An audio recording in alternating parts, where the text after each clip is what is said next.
శుభోదయం మిత్రులారా, వార్తా కథనాలపై విశ్లేషణ కార్యక్రమం టీజీటీవీ మార్నింగ్ న్యూస్ కు స్వాగతం. నేను మీ జర్నలిస్ట్ సత్య. ముందుగా వివిధ పత్రికల్లో వచ్చిన ప్రధాన వార్తలను కనుక పరిశీలించినట్టయితే, కొండా సురేఖ వివాదానికి మరి ఎప్పుడు చెక్ పడుతుందా అని చెప్పి ఎదురు చూస్తున్నటువంటి ప్రస్తుత తరుణంలో ఈ రోజున ఉదయమే ముఖ్యమంత్రి రేవంత్ రెడ్డి లండన్ పర్యటన ముగించుకొని వచ్చిండు. ఆ ప్రెస్ మీట్ కూడా ఏర్పాటు చేస్తా ఉన్నాడు. కానీ లండన్ పర్యటనకు సంబంధించి, అదేవిధంగా అమెరికా ప్రయాణానికి కేంద్రం ఎందుకు బ్రేక్ వేసిందనే దానికే పరిమితం అవుతాడా, లేదంటే కొండా సురేఖ వివాదానికి సంబంధించి కూడా మరి ఆయన వివరణ ఇస్తారా అనే దాని మీద ఆసక్తిగా ఎదురు చూస్తున్న తరుణంలో ఆయన అయితే ఈ పర్యటనకు, అదేవిధంగా అమెరికా పర్యటనకు కేంద్రం మోకాలడిన విషయానికే పరిమితం అవుతారని, కానీ ఏదైతే ప్రెస్ మిత్రులు ఖచ్చితంగా ఈ అంశాన్ని లేవనెత్తితే దానికి ఏ రకమైన సమాధానం లభిస్తా ఉన్నది అనే దాని మీద వేచి చూస్తా ఉన్నారు. మరోవైపు కొండా సురేఖ కూడా ముఖ్యమంత్రి రేవంత్ రెడ్డి వచ్చిన తర్వాతనే స్పందిస్తా అన్నది. నిన్నటి రోజున ఆమె మల్లికార్జున ఖర్గే కాంగ్రెస్ జాతీయ అధ్యక్షుడిని కూడా బెంగళూరులో కలిసి గంట పాటు ఏకాంతంగా చర్చలు జరిపిందని కూడా మరి ఇక్కడ వార్తలు వెలువడుతున్న ప్రస్తుత తరుణంలో ఏం జరగబోతా ఉన్నదని చెప్పి మరి కాంగ్రెస్ నాయకులతో పాటు యావత్ తెలంగాణ కూడా ఎదురు చూస్తా ఉన్న పరిస్థితిని మనం ఇక్కడ చూడవచ్చు. 22A ఏదైతే భూములను నిషేధిత జాబితాలో పెట్టినటువంటి అంశం 22A ఏదైతే ఉన్నదో, భూభారతిలో 22A మాడ్యూల్, దానిలో మరి ఇక్కడ అది ఏదైతే పట్టణాలకే పరిమితం కాలేదు, పల్లెలకు విస్తరించింది. కరీంనగర్ జిల్లాలో సుమారు 60,000 ఎకరాలను బ్లాక్ లిస్ట్ లో పెట్టిందట. దాని మీద ఇప్పుడు పెద్ద ఎత్తున ఆందోళనలు వ్యక్తం అవుతున్న పరిస్థితి. మొత్తంగా మరి 22A అంశం ద్వారా కమిషన్లు పెద్ద ఎత్తున దండుకోవడానికి మరి ఇక్కడ భారీ స్కెచ్ వేసిందని. మరోవైపు చూసుకున్నట్టయితే భూభారతికి సంబంధించి ఆ నిషేధిత జాబితానే పూర్తిగా తొలగించిందట. అంటే ఈ 22A జాబితాను తొలగించే ఈ క్రమంలో ప్రభుత్వ మన భూములను కూడా కొట్టేసే ప్రయత్నం జరుగుతా ఉన్నదని చెప్పి కూడా మరి ఇక్కడ ప్రతిపక్షాలు ఆరోపిస్తున్న పరిస్థితిని మనం ఇక్కడ చూడవచ్చు.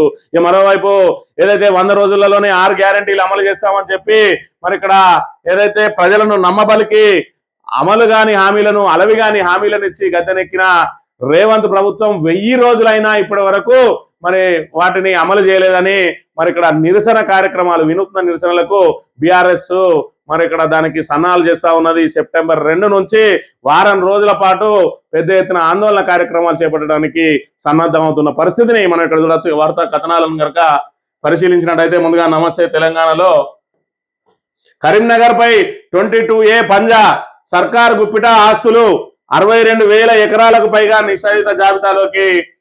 ఉమ్మడి జిల్లాలో చిచ్చురేపిన 22A నగరం నడిబొడ్డున ఇండ్లు, స్థలాలు 20 ఊళ్ళలో 25,000 ఎకరాలు లాకు. ప్రజావానికి వెలువల ఫిర్యాదులు, పట్టా పాస్ పుస్తకం, యాజమాన్య పత్రం ఉన్నా కూడా భూములు ఈ 22Aలోకే. నిలిచిన ఆస్తుల క్రయ విక్రయాలు, తీవ్ర అవస్థలు పడుతున్న ప్రజలు, ఎత్తివేతపై జిల్లాలకు రాని ఆదేశాలు, పొంతన లేని పొంగులేటి మాటలు, చేతులెత్తేస్తున్న రెవెన్యూ అధికారులు. నేడు బాధితులు కలెక్టరేట్ ముట్టడి. ఈ 22A నిబంధన ఎందుకు వచ్చింది? 22A నిబంధన ద్వారా NOC తీసుకునే వాళ్ళందరి దగ్గర నుంచి కమిషన్లు దండుకోవాలి. కావాలనే వీళ్ళు లిటిగేషన్ పెట్టి ఆ లిటిగేషన్ ను విడిపించడానికి NOCల పేరుతోటి కమిషన్లు వసూలు చేసుకోవడం. మరోవైపు మరి ఇక్కడ విలువైన భూములు ఎవరైతే సామాన్యుల చేతులు ఉన్నాయో వాళ్ళను నయాన్నో భయాన్నో ఒప్పించి నిషేధిత జాబితాలో వచ్చి అది బయటకు వచ్చే మరి అవకాశం లేదు కాబట్టి అవిటిని మరి ఎంతో కొంత చౌక ధరకు కొట్టేసి వాటిని కబ్జా చేయడానికే ఈ 22A అనే నిబంధన తీసుకొని వచ్చిండు. దీని మీద ఇంత పెద్ద ఎత్తున వివాదం రేగుతా ఉన్నా కూడా ప్రభుత్వం నుంచి ఇప్పటి వరకు దిద్దుబాటు చర్యలు లేవు. మరి ఇక్కడ ఎవరైతే దరఖాస్తు చేసుకుంటూ తీసేస్తామంటున్నారో దాని మీద సమగ్ర ఎంక్వైరీ చేయించి మరి ఇక్కడ ఏదైతే నిషేధితానికి సంబంధం లేని పట్టా పాస్ పుస్తకాలు, మరి పట్టాదారులు ఎవరైతే ఉన్నారో, పట్టా భూములు ఏవైతే ఉన్నాయో వాటిని నిషేధిత జాబితాల నుంచి ఎందుకు తొలగించడం లేదు అనే విషయాన్ని ఇక్కడ మనం గమనించాలి. మొత్తంగా మరి కొండ నాలుకకు మందేస్తే ఉన్న నాలుక ఉన్నట్టు కమిషన్లు దండుకుందామని చూస్తే ఇప్పుడు పొంగులేటిది మరి శ్రీనివాసరెడ్డి మెడకే ఈ 22A ఉచ్చు బిగుసుకపోతా ఉన్నది. మరోవైపు చూసుకున్నట్టయితే ఈ 22A నిబంధనను మరి ఇక్కడ ఏదైతే నిషేధిత జాబితా ఉన్నదో భూభారతి నుంచి తొలగిస్తే దీనిలో పనిలో పనిగా ప్రభుత్వ భూములను కూడా కొట్టేసి పట్టాలుగా మార్చుకునే మరి కుట్ర కూడా జరగబోతా ఉన్నది. మరి దీన్ని ఎట్టి పరిస్థితుల్లో సహించమని చెప్పి బీఆర్ఎస్ అంటున్న పరిస్థితి. కాంగ్రెస్ సర్కార్ పెద్దల ధనదాహానికి అడ్డు అదుపు లేకుండా పోతున్నది. నగరాలు, పట్టణాలు సహా పల్లెలను సైతం నిషేధం కింద తొక్కిపెట్టి సామాన్యుల జీవితాలతో రేవంత్ ప్రభుత్వం చెలగాటమాడుతున్నది. ఇప్పటికే మహానగరంపై పడగ విప్పిన 22A సర్పం జిల్లాలను చెరబట్టింది. ఉమ్మడి కరీంనగర్ జిల్లా పైన నిషేధిత పంజా విసిరింది. వేలాది ఎకరాల భూములు, ప్రజల ఆస్తులు ఈ జాబితాలో చిక్కుకున్నాయి. చెర నుంచి తమ భూములను ఆస్తులను వినిపించుకునేందుకు బాధిత ప్రజలు అరిగోసపడాల్సిన దుస్థితి దాపరించింది. కరీంనగర్ జిల్లాలో ఏకంగా 62,000 ఎకరాలను అధికారులు 22A లో చేర్చిండు. 2,000కు పైగా నివాసాలు. కరీంనగర్ రూరల్ కొత్తపల్లి మండలాల్లో 12,000 ఎకరాలు మరి భూముల కళ్యాణం వేసినట. సర్కారు గుప్పిట ఆస్తులు భూములను విడిపించుకునేందుకు నెత్తినోరు బాదుకుంటూ బాధితులు కలెక్టర్ ఆర్డీఓ తహసీల్దార్ కార్యాలయం క్యూ కడతా ఉన్నారు. నిషేధం ఎత్తివేతపై ఆదేశాలు రాలేదంటూ మరి ఇక్కడ అధికారులు మరి చేతులెత్తేస్తున్న పరిస్థితి. కరీంనగర్ కార్పొరేషన్ పరిధిలో శాతవాహన విశ్వవిద్యాలయం ఎదుట ఆర్టీసీ వర్క్ షాప్ వెనక భాగాన ఉన్న ఇండ్లు ఇవి.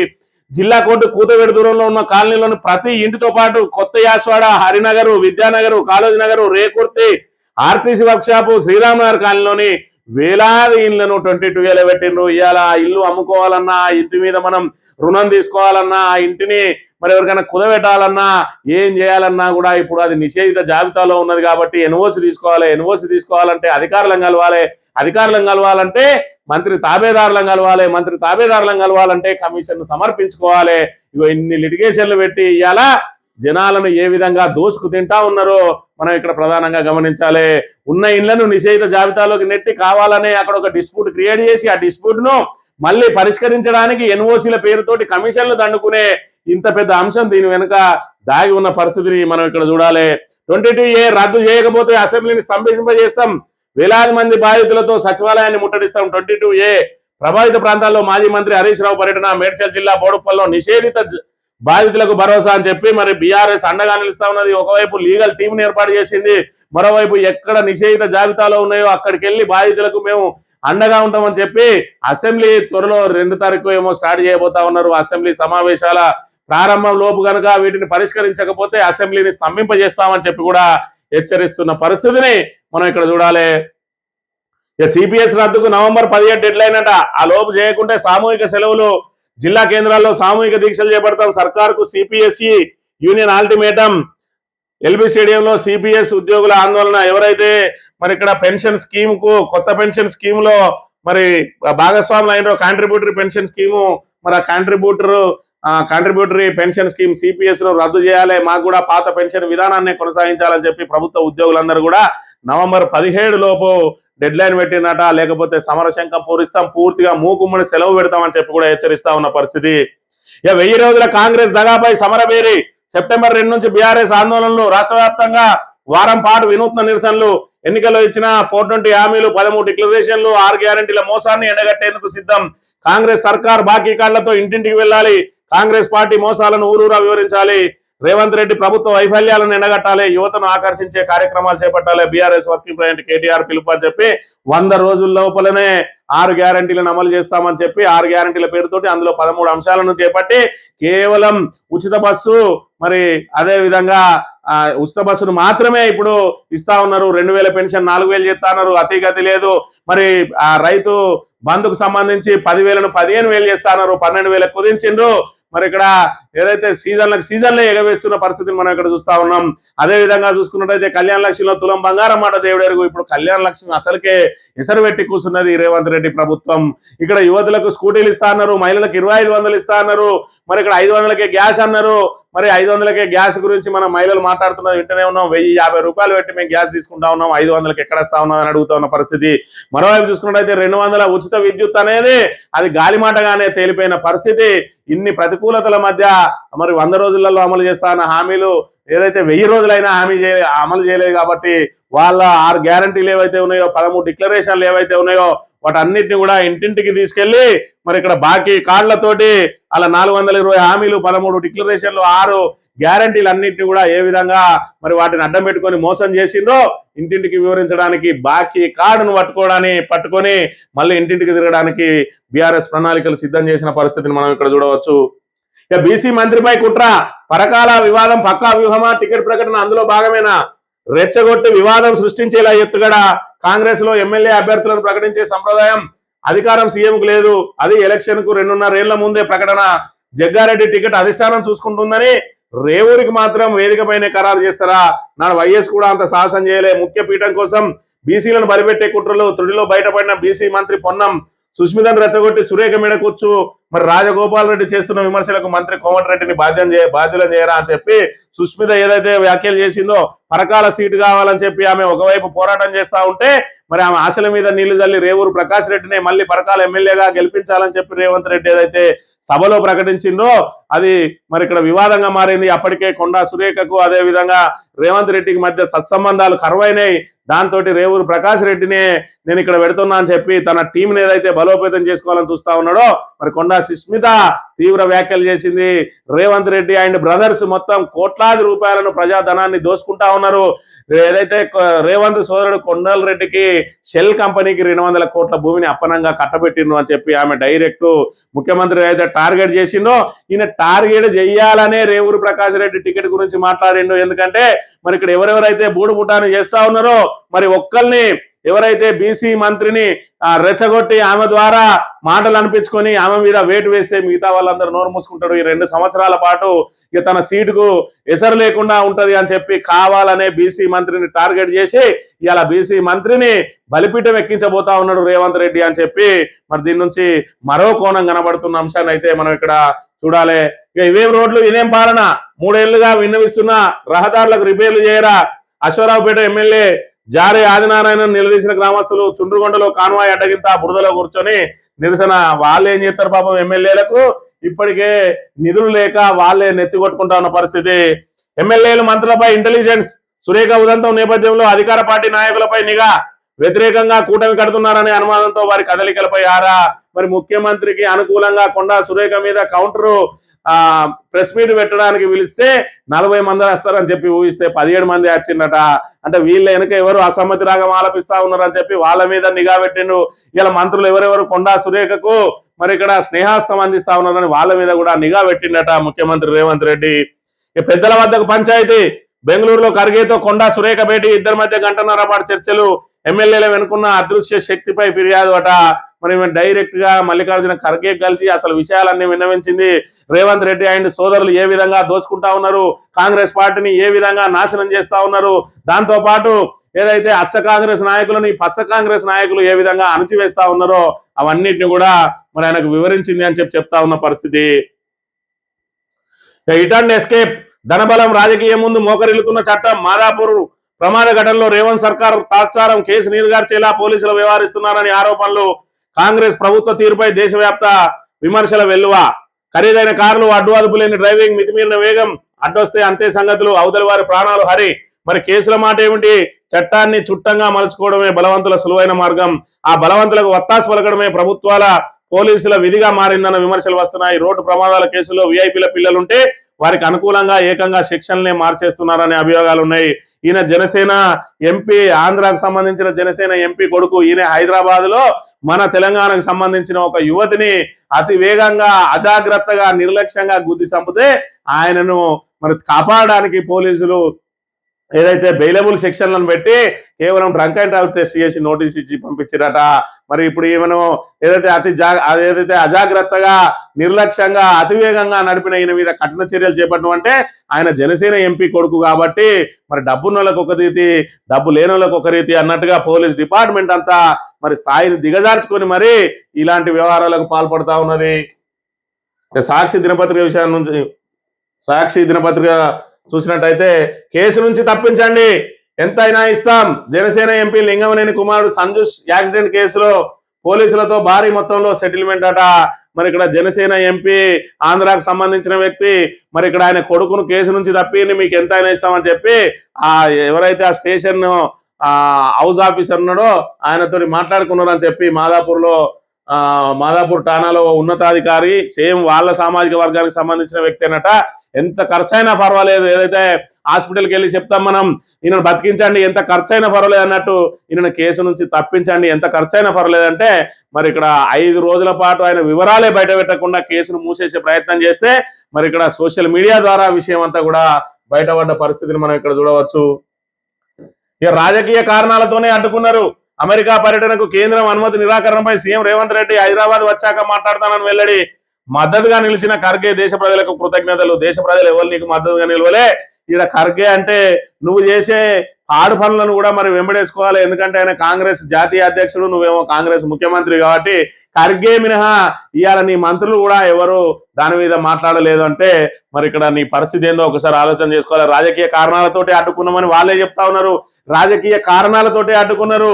ఇవాళ నువ్వు ఒక ముఖ్యమంత్రి అయి ఉండి భారతదేశ సార్వభౌమాధికారం ఏ విధంగా అయితే ఉన్నదో దాని ఉన్నత విలువలు కాపాడడానికి విదేశీ వ్యవహారాలలో ఏ విధంగా ప్రవర్తించాలో, ముఖ్యమంత్రులు ఏ విధంగా ప్రవర్తించాలో, ఏ విధంగా నడుచుకోవాలో అనే దాన్ని గీత దాటబోయేస్తున్నావు కాబట్టి నీకు అక్కడే అడ్డుకట్ట వేసింది కేంద్రం అనే విషయాన్ని కూడా మనం ఇక్కడ ప్రధానంగా చూడాలి. ఇక సిపిఎస్ రద్దు చేయండి, నిన్ను మళ్ళీ సీఎంను చేస్తామని చెప్తా ఉన్న పరిస్థితి. ఆయన సిపిఎస్ రద్దు చేయడు, నువ్వు సీఎంను చేయవు, మరి అది అయ్యే పని కాదనే విషయాన్ని మనం ఇక్కడ గమనించాలి. అధిష్టానం వద్దకు కొండా పంచాయతీ కాంగ్రెస్ దగాపై సమర బేరియట. ఈ ఆంధ్రజ్యోతిలో ఏం జరుగుతుందో కొండా ఎపిసోడ్ పై సర్వత్రా ఉత్కంఠ. నేడు లండన్ నుంచి రానున్న సీఎం స్వాగత పలకనున్న మంత్రులు, నేతలు. సాయంత్రం రేవంత్ మీడియా సమావేశం. అమెరికాకు నో వరకే పరిమితం. మీడియా సురేఖ అంశాన్ని లేవనెత్తితే సీఎం ఎలా స్పందిస్తానన్న దానిపై ఆసక్తి అట. ముఖ్యమంత్రి తిరిగి వచ్చాక మాట్లాడతానన్న కొండా సురేఖ. ఆమె క్షమాపణ చెప్పాలంటున్న విప్పులు, ఎమ్మెల్యేలు. మరి ఇక్కడ విప్పులు, ఎమ్మెల్యేలు మొదటి రోజుల విప్పులు కూడా బయట కనబడని పరిస్థితి. మొత్తంగా హైదరాబాద్ వచ్చాక మాట్లాడతా అంటాడు. కొండా సురేఖ అంశం మాట్లాడతాడా, లేదంటే మరి ఇక్కడ అమెరికాకు ఎందుకు ఆపిరని అనేది మాట్లాడతారా? మొత్తంగా నువ్వు అమెరికాకి వెళ్ళి, లండన్కి వెళ్ళి ఫోటోలు దిగి నేను ఏదో చేస్తానని చెప్పి తెలంగాణ ప్రజలను ఏమార్చడానికి ఏదైతే ప్రయత్నం చేస్తా ఉన్నావో నీ ఏమార్చే విధానాన్ని ఎవరు కూడా ప్రజలు హర్షించే పరిస్థితులు లేరు. నువ్వు ఇలా విద్యా విధానాన్ని మారుస్తా అంటున్నావు. నీ చేతిలో ఉన్నటువంటి విద్యాశాఖను చేతిలో పెట్టుకొని విద్యను నిర్వీర్యం చేస్తున్నదే రేవంత్ రెడ్డి అనే విషయాన్ని ఇక్కడ మనం గమనించాలి. ఏకంగా నువ్వు నియమించినటువంటి విద్యా కమిషనే రాజీనామా చేసిండు అని అంటే నీ చెత్త పరిపాలన ఏ విధంగా ఉన్నదో కూడా మరి ఇక్కడ ప్రజలందరికీ అర్థమైపోయింది. ఇవాళ నువ్వు పిఆర్ స్టంట్లతోటి నీ ఏదైతే నీ అసమర్థతను కప్పిపుచ్చుకునే ప్రయత్నం చేసి అక్కడ జేడీ వాన్స్ తోటో లేకపోతే అక్కడున్న మేయర్ తోటో వీలైతే ట్రంప్ తోటో ఫోటో దిగి, ఎందుకంటే అమెరికా కాన్సులేట్ ఉన్న వీధికి మరి ట్రంప్ మార్గాన్ని ఏదైతే పెట్టినవో దానికి ఆయన ఏదైతే ఆయన ఆ ట్రూత్ సోషల్ మీడియా ఆయనకు సంబంధించిన ట్రూత్ లో మరి ఇక్కడ నీకు కృతజ్ఞతలు చెప్పిండు. దాన్ని ఆసరా చేసుకుని ఆయనతో ఒక ఫోటో దిగచ్చి ఇక ట్రంప్ నేను కలిసి పనిచేస్తాం, ఇవాళ నరేంద్ర మోడీ కూడా చేయలేనంత పనులు నేను చేస్తాను ఏదైతే నువ్వు పిఆర్ స్టంట్లు చేసుకోవడానికి, ప్రచారం చేసుకోవడానికి, ఇవాళ నీ అసమర్థతను కప్పిపుచ్చుకోవడానికి ఏదైతే ప్రయత్నం చేస్తా ఉన్నావో దానికి చెక్కు పెట్టింది. కానీ దానికి ప్రధాన కారణం నువ్వు పిఆర్ స్టంట్లు చేస్తావని కాదు, పాకిస్తాన్ అనుకూలతోటి నువ్వు కలవబోతా ఉన్నావు అని చెప్పి అక్కడ ఆ సమావేశం కాబోతా ఉన్నావు, దాని వివరాలు ఇవ్వలేదని నీకు చెక్కు పెట్టిన అంశం ఇప్పటికే మరి బట్టబయలైంది. జీతం మూరడు, ఖర్చు బారడు. పెరిగిన ధరలతో సామాన్య మధ్యతరగతి జనం విలవిల. ఇరాన్ యుద్ధం మొదలైనప్పటి నుంచి జీవితాలు తలకిందులు. చమురు ధరల ప్రభావం సరుకులపై 3 నెలల క్రితంతో పోల్స్తే వస్తువుల ధరలు పైకి. సోనా మసూరి క్వింటాల్కి 5,400. మరి ఇక్కడ 5,400 నుంచి 6,800 అట. మరి ఇక్కడ బీఆర్ఎస్ గవర్నమెంట్ ఉంటే ఈ తాబేదార్ పత్రికగాడు, ఈ కిట్టిగాడు, రాధా కిట్టిగాడు ఏం రాస్తాడు ఒకసారి ఆలోచన చేయాలి. ప్రభుత్వ పరిపాలనలో విఫలమైంది, ధరలు సామాన్యునికి అందకంటా వెళ్ళిపోయినాయి అని చెప్పి వార్త రాస్తాడు. ఇప్పుడేమో ఏదైతే ఇరాన్ యుద్ధంతో తగ్గింది అంటే ప్రభుత్వం మస్తు పనిచేస్తుంది, కానీ పాపం ఇరాన్ యుద్ధం అడ్డమచ్చి ఇక్కడ ధరలు పెరిగినాయని చెప్తా ఉన్నాడు. ధరలను అదుపు చేయాల్సిన బాధ్యత, ఆదాయాన్ని పెంచాల్సిన బాధ్యత, మరి ఇక్కడ ఏదైతే సామాన్యులకు అన్ని అందుబాటులో ఉంచాల్సిన బాధ్యత, అవసరమైతే సబ్సిడీలు ఇచ్చైనా ధరలను తగ్గించాల్సిన బాధ్యత ప్రభుత్వం మీద లేదా? ఇవాళ ఏదైతే ప్రభుత్వాన్ని నడపడానికే రోజువారీ అప్పులు చేస్తున్న ప్రభుత్వం ఇవాళ ఇంకా ధరలను అదుపు చేసే స్థితిలో ఉన్నదా ఈ అసమర్థ ప్రభుత్వం? మరి అసమర్థ ప్రభుత్వాన్ని విమర్శించకుండా వీడు ఏదైతే ప్రజా సమస్యలను ఏ విధంగా పక్కదారి పట్టిస్తా ఉన్నాడో కూడా ఒకసారి ఆలోచన చేయాలి. రేవంత్ సర్కార్ 5 ఏళ్ళు ఉండేలా లేదు. అంతర్గత కుమ్ములాటలు, అవినీతి వల్లే కూలిపోయేలా ఉంది. 22A పేరిట రియల్ ఎస్టేట్ దోపిడీకి తెగబడ్డారు. అర్బన్ నక్సల్స్, ఆల్ట్రా లెఫ్ట్ భావజాలం నుంచి పుట్టిందే జంజీ. రియంబర్స్మెంట్ బకాయిల కోసం నేటి నుంచి దీక్ష చేపడతాం. బీజేపీ రాష్ట్ర అధ్యక్షుడు రామచంద్రరావు. రేవంత్ సర్కార్ 5 ఏళ్ళు ఉండేలా లేదు అంటే ఆ 5 ఏళ్ళు ఉండాలని చెప్పి మీరే కోరుకుంటా ఉన్నారు. అవసరమైతే మీకు ఏ సహకారం కావాలన్నా ఆ సహకారం అందించడానికి మీ 8 మంది ఎంపీలు, మీ 8 మంది ఎమ్మెల్యేలు కూడా సిద్ధంగా ఉన్నారు. ఎంపీలలో వ్యక్తి, ఎమ్మెల్యేలలో వ్యక్తి మినహా అయితే కనీసం 7 ఎంపీలు, 7 ఎమ్మెల్యేల మద్దతు కూడా రేవంత్ రెడ్డికే ఉన్నది. ఇక్కడ బీజేపీ కాంగ్రెస్ అలయన్స్ ప్రభుత్వం నడుస్తా ఉన్నది తెలంగాణలో. AK-203 share వచ్చేసిందట. పూర్తి స్వదేశీ రైఫిల్ పరీక్ష విజయవంతం. పరీక్షల నిమిత్తం త్వరలో సైన్యానికి అని చెప్పి AK-47 పెద్దదనుకున్నాం అప్పుడు, ఇప్పుడు AK-203 వచ్చిందట. పూర్తిగా స్వదేశీ పరిజ్ఞానంతో రాబోతా ఉన్నది. అత్యాధునికమైనటువంటి ఆయుధాన్ని తయారు చేసింది ఇండియా. ఇక కీలక బిల్లులపై కేంద్రం పట్టు. ఈ వర్షాకాల సమావేశాల్లోనే ఆమోదింపజేసుకోవాలనే యోచన. పార్లమెంట్ వాయిదా పడి 10 రోజులైనా కూడా ప్రోరోగ్ చేయని వైనం. అక్రమంగా 2/3 మెజార్టీ సాధించేందుకు షా పాదవులు కదుపుతున్నారేమో, ఏదో కుట్ర జరగబోతుందన్న అనుమానాలు ఉన్నాయని చెప్పి కాంగ్రెస్ నేత జయరాం రమేష్ అంటా ఉన్నాడు. ఏం కుట్ర జరగబోతా ఉన్నది? వాళ్ళు ఖచ్చితంగా డీలిమిటేషన్ బిల్లు, మహిళా బిల్లును ఆమోదం చేసుకుంటామని చెప్పి అందరినీ సంప్రదిస్తా ఉన్నారు. మీ ఇండి కూటమి ఎవరైతే ఉన్నారో అందులో నుంచి ఒకరి తర్వాత ఒకరు జారుకుంటా ఉన్నారు. ఆపు జారిపోయింది, తృణమూలు జారిపోతా ఉన్నది. తృణమూలు మరి ఇక్కడ నీకు మమతా బెనర్జీ మీ వెంట ఉన్నా కూడా ఎంపీలందరూ కూడా ఆల్రెడీ బయటకు వచ్చేసిన పరిస్థితి. డిఎంకే మీ దగ్గర నుంచి వెళ్ళిపోయింది. అదే విధంగా మరి ఇక్కడ శరద్ పవార్ వర్గం మీ దగ్గర నుంచి బయటకు వెళ్ళింది. ఇంకా 4-5 ఎంపీల మద్దతు ఉంటే వాళ్ళు 2/3 మెజార్టీ మరి సాధించే అవకాశం ఉన్నది. అందుకే మరి ఇక్కడ వర్షాకాల సమావేశాలు ముగిసిన తర్వాత పార్లమెంట్ ను ప్రోరోగ్ చేయాలి. ప్రోరోగ్ అంటే మళ్ళీ ఆ మళ్ళా సమావేశాలను ప్రకటించే వరకు ఈ సమావేశాలు రద్దు అయిపోతాయి. కానీ ప్రోరోగ్ చేయలేదు అని అంటే దీన్ని ఎప్పుడైనా మళ్ళీ కొనసాగించవచ్చు. 1 రోజులో 2 రోజులో 3 రోజులో పెట్టి ఈ వర్షాకాల సమావేశాలను కొనసాగించే అవకాశం ఉంటుంది. కాబట్టి ఇంకా ప్రోరోగ్ చేయలేదు. మరి వాళ్ళు అనుకున్న సంఖ్య వస్తే ఖచ్చితంగా ఈ 2 బిల్లులను పూర్తి చేసే అవకాశం ఉన్నది. మరి కాంగ్రెస్ మాత్రం వేడిగా చూడడం తప్ప ఇలా చేసేది ఏం లేదు. మరోవైపు రేవంత్ రెడ్డి లాంటి వాళ్ళు ఆల్రెడీ డీలిమిటేషన్ అవుతుంది అనే ప్రకటిస్తా ఉన్నారు. కాబట్టి కాంగ్రెస్ మరి ఆయన భాగస్వామ్య పక్షాలు కూడా వీక్ అవుతున్న పరిస్థితిని మనం ఇక్కడ చూడవచ్చు. ఇక గ్రామీణ వైద్యం అధ్వానం అంట. దేశంలోనే రాష్ట్రానికి అట్టడుగు స్థానం, 0 మార్కులు. అట్టడుగు స్థానం ఒక వైద్యంలో కాదు, అన్నిట్లో కూడా మరి రాష్ట్రానికి అట్టడుగు స్థానమే రాబోతా ఉన్నది. నేడు రేపు భారీ నుంచి అతి భారీ వర్షాలు, పలు జిల్లాలకు రెడ్ అలర్ట్ జారీ. ఇక జాగా బెత్తడు, భవనం బారడు. ఐటీ కారిడార్ చుట్టుపక్కల పేకమేడల్ లాంటి ఇల్లు 50-60 చదరపు గజాల్లో 7-8 అంతస్తులు. అనుమతులు ఉండవు, శాస్త్రీయత కనిపించదు. బలహీన నిర్మాణంతో కూలుతున్న భవనాలు. అంజయ్యనగర్ ఘటనతో టీపీబీఓ సస్పెండ్ అని చెప్పి మరి ఇక్కడ 50 గజాలల్లో 48 గజాలలోనే 7 అంతస్తుల మేడ కట్టిండు. అది పేక మేడలా కూలిపోయింది. మరోవైపు అనుమతులు లేవు, ఇక్కడ అధికారుల పర్యవేక్షణ లేదు.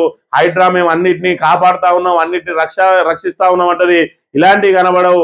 ఎవరైతే మరి ఇక్కడ ప్రభుత్వానికి పడనంలో, రేవంత్ రెడ్డికి పడనంలో ఎవరినైతే బ్లాక్ మెయిల్ చేయాలనో వాళ్ళ మీద పడుతుంది తప్ప ఇలాంటివి పట్టించుకోదు. ఇది మరొక ముందే 100 గజాలల్లో మరో 6 అంతస్తులు కూడా వేస్తా ఉన్నారట.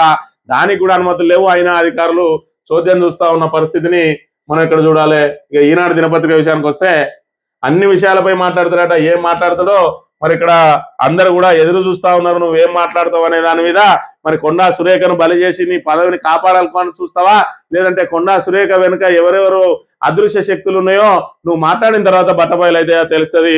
కొండా సురేఖపై అధిష్టానానికి నివేదికట. మంత్రి వైఖరి సరికాదని ఏఐసిసికి తెలిపిన పిసిసి వేటు వేయాల్సిందేనని ఢిల్లీకి పలువురు ఫిర్యాదు. చిన్నారెడ్డి పైన పార్టీ సీరియస్. ఇద్దరిపై చర్యలకు అవకాశం. కొండాపై వేటు పడితే మంత్రివర్గంలోనూ మార్పులట. మరి కొండా మీద చర్యలు తీసుకుంటావు. మరి రాజగోపాల్ రెడ్డి కూడా డైరెక్ట్ 5 లక్షల ఇండ్లకు పేదల ఇండ్లకు 5 లక్షలు ఇవ్వడానికి ఇంత కొర్రీలు పెడతా ఉన్నారు. మీరు కోట్లాది రూపాయలు దోసుకుంటా ఉన్నారని బాజాప్తా మరి ఆయన ప్రకటన చేసిండు బహిరంగంగా. ఆయన జోలికి పోవడానికి జంకుతా ఉన్నది. ఎందుకంటే ఆయన 10-15 మంది ఎమ్మెల్యేలను పట్టుకొని బయటకు వచ్చే మరి అవకాశం ఉన్నది. కొండా సురేఖ వెనుక ఒక్క ఎమ్మెల్యే కూడా లేడు అని చెప్పి వీళ్ళు ఏదైతే భావిస్తా ఉన్నారో మరి కొండా సురేఖ వర్గానికి సంబంధించిన వాళ్ళు ఉన్నారా లేదా, ఆమె మీద చర్యలు తీసుకుంటే విధంగా ఉంటుంది. చర్యలు తీసుకోకపోతే రేవంత్ రెడ్డి పరిస్థితి ఏంది? మొత్తంగా మరి ఆగస్టు సంక్షోభం నుంచి రేవంత్ రెడ్డి ఎట్లా మరి గట్టెక్కుతాడు అనేది మరి రాబోయే 2-3 రోజుల్లో వేచి చూడాలి. ఇది ఈ రోజు మార్నింగ్ న్యూస్ తిరిగే పద్దాం. Thank you very much.